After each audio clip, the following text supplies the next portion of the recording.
Well, guys, I'm back with my live stream for Hurricane Laura. I haven't streamed because nothing really has changed. In fact, weather conditions are better right now. As you can see, we've got a little wind now. Nothing really to speak of. I mean, I know the camera audio is going to be wind based on that, but as you can see, the street dry. It hasn't rained here for hours. When you guys saw me working earlier in my backyard, the street light just came on. When you saw me working in my backyard earlier, the rain, some little squall had passed through, and that was it. There was no more after that. So right now I'm waiting. Okay, quick update. Originally, I think they were going to have a storm surge of 6 feet, something like that. My house is built on an area in Lake Charles that's called West Ridge. That's the ridge that it's on. And it's called that because it is literally on a ridge on the west side of town. So this ridge is 14 feet above sea level.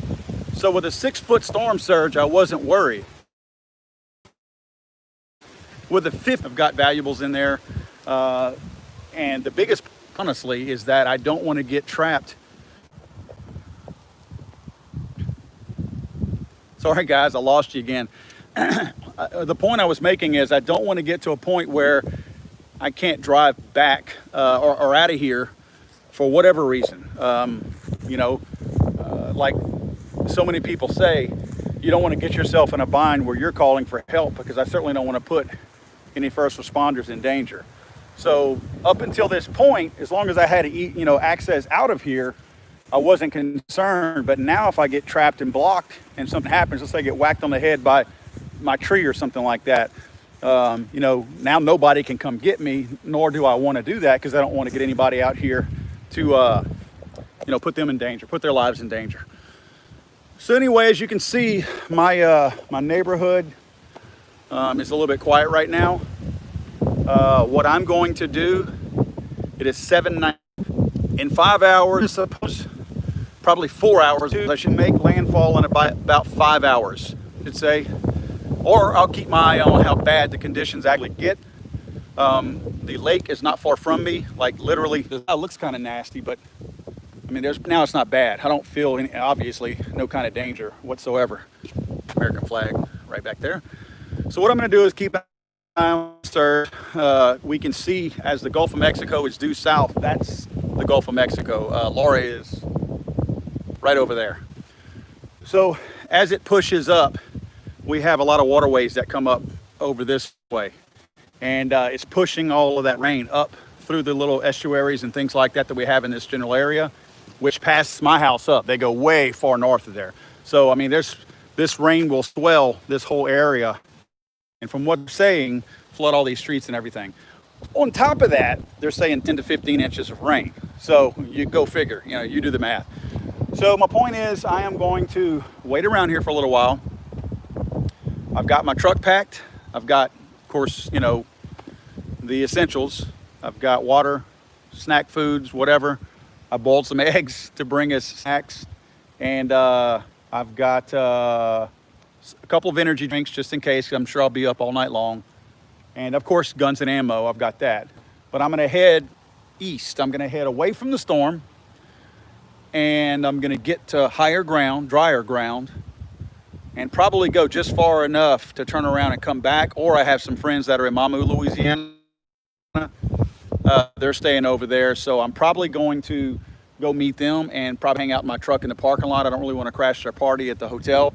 But I'm going to go over that way, most likely, and wait a couple of hours as the eye passes my house, and then haul butt back over here. At that point, if the storm surge is too bad for me to get in, well, I'll know. So again, the point for me leaving is I don't here and something happened or whatever, I can't get out or anything like that. Plus, guys, they've intensified this thing.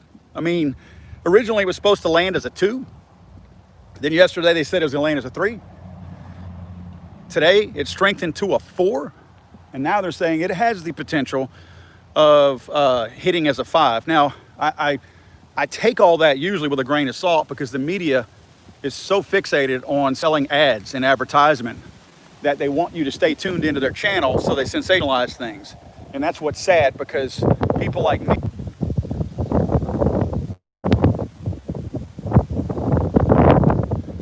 so you kind of have to sift through the BS from the media to form your own opinion. Unfortunately, they're not usually giving us the right information because they sensationalize everything too much. In this case, though, for those of you that have emailed me, texted me, whatever, I do plan on leaving once things get bad. As you can see, they are not bad, but we'll be leaving here in a few hours. And again, we'll head east. We'll not be gone for very long. Gave the sheriff, who was a friend of mine, put it that way. He said that, so guys, I will see you all here in a little while when I hop in my truck to take off. I'm going to probably do some live streaming on the way. It'll be dark by then. This is probably the last daylight live stream that I'll do, but I will see you guys here in a little while whenever I hop in the east. I hope everybody is safe. I hope if you had the ability to leave, you did. You know, sometimes conditions prevent people from leaving. I know a gentleman who can't leave, and you know, I feel for him. My heart goes out to him. So let's hope everybody who had the ability to leave did. Those of you who can't, we are praying for you, and we know you'll do okay. Just, you know, you start hearing those freight trains, tornadoes or whatnot, get in that central room of your house and hold on, hang tight, and just be safe. Watch for glass and things like that. And if that water starts to rise, all I can say is we'll be back to help, because I know a lot of us are coming back early to help out anybody that might be in a bind. So we will see you guys